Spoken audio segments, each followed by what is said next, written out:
Ce cours a pour objectif de vous présenter les opérateurs de comparaison. C'est un préalable indispensable à l'utilisation de structures de test que nous verrons par la suite. On fait appel à des opérateurs de comparaison lorsqu'on a besoin de comparer deux valeurs, ça vous vous en seriez douté. Et je vais commencer par un premier exemple. Donc je vais ouvrir ma balise PHP au sein de ma page HTML. Et puis je vais commencer par l'opérateur d'égalité. L'opérateur d'égalité ne doit pas être confondu avec l'opérateur d'affectation. L'opérateur d'affectation, c'est le signe égal, alors que l'opérateur d'égalité, c'est double égal. Alors l'intérêt, c'est de comparer deux valeurs. Par exemple, est-ce que 4 est égal à 5? Donc un test comme celui-là va renvoyer soit vrai, soit faux. Alors pour tester la valeur, on va le faire dans un var_dump, puisque ça nous permet de connaître le type d'une expression. Et on va afficher le résultat. Donc si je fais un var_dump, j'ai bien false. Par contre, si je mets la valeur 4, je vais avoir true. Donc j'ai bien comparé une égalité. C'est également valable pour des chaînes de caractères. Si je compare la chaîne 1 à la chaîne 1 également, on va pouvoir considérer que l'égalité est bonne.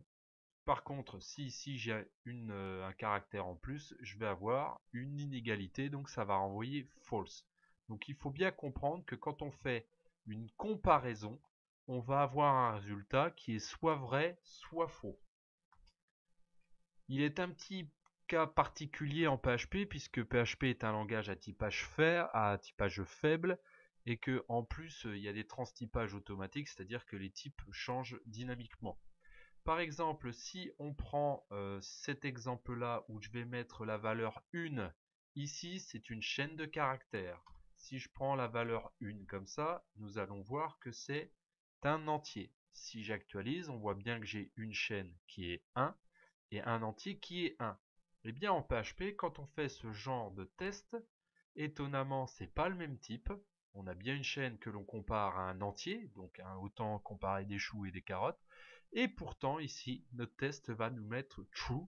En PHP, il va considérer que la chaîne 1 est égale à la valeur numérique 1. Il faut faire très attention à ce constat puisque ça peut entraîner des erreurs dans de nombreux cas. Par exemple, si vous voulez comparer le cas où une valeur est false et vous voulez regarder si c'est équivalent à 0. On voit bien que false, ça n'a rien à voir avec la valeur 0 et pourtant en PHP, vous allez voir qu'il va vous affecter true. Alors pour éviter ce genre d'erreur qui arrive quand même régulièrement, eh bien vous pouvez utiliser l'opérateur d'égalité. L'opérateur d'égalité stricte, en fait, c'est un triple égal. Par exemple, lorsque je reprends mon expression de tout à l'heure, à savoir 1 est-il égal à 1, eh bien, je vais mettre 3 signes égales. Et là, comme par hasard, ça va être false.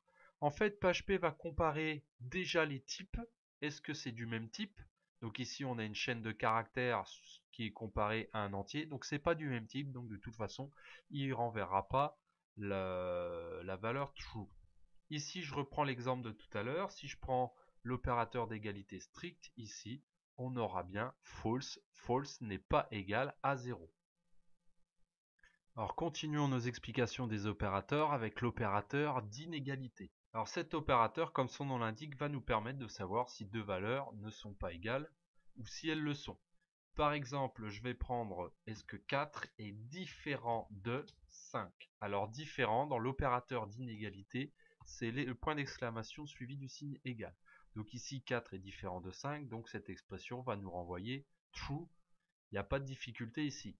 Par contre, si on reprend le cas particulier, est-ce que false est différent de la valeur 0? Si vous avez suivi tout à l'heure, je vous ai dit que false était équivalent à 0 en PHP. Et donc, du coup, on va voir que false n'est pas différent de 0. Pour faire une comparaison stricte, on va reprendre le même constat que tout à l'heure, on va rajouter un troisième égal, et ici, on va vérifier le type. Donc, si les types sont différents, on aura ici true. Donc ici, false est vraiment strictement différent de 0. Je vais faire une petite remarque parce que je le trouve toujours chez des programmes novices. Il est tout à fait possible d'écrire 4 inférieur supérieur à 5. Cette instruction-là, en fait, va être équivalente à la précédente. Donc on peut le marquer comme ça, équivalent à... C'est une façon que l'on trouve rarement dans les programmes. Bon, sachez qu'elle existe, mais je vous conseille d'utiliser le signe point d'exclamation égal qui est beaucoup plus utilisé dans les langages de programmation classiques. Ensuite, on va passer à aux opérateurs de comparaison supérieurs, etc. Donc ici, c'est le même principe, encore une fois. On va avoir une valeur que l'on va comparer. Donc on va mettre est-ce que 4 est inférieur à 5? Donc ça va nous renvoyer false. Oui, est-ce que 4 est inférieur à 5? C'est vrai. On peut aussi faire avec le signe supérieur. On peut le faire avec supérieur ou égal et on peut le faire avec inférieur ou égal. Alors attention, on ne met pas le égal avant. C'est toujours le signe supérieur ou inférieur en premier. Et là, on obtient bien une expression booléenne, à savoir false ou true, en fonction des résultats que nous obtenons. Il y a deux autres opérateurs de comparaison que j'aurais pu vous présenter dans cette vidéo, mais je vais le faire dans une vidéo à part parce qu'il s'agit de deux opérateurs qui ont été ajoutés avec PHP 7. Donc je vous invite à regarder la vidéo correspondante sur ma chaîne YouTube. À bientôt!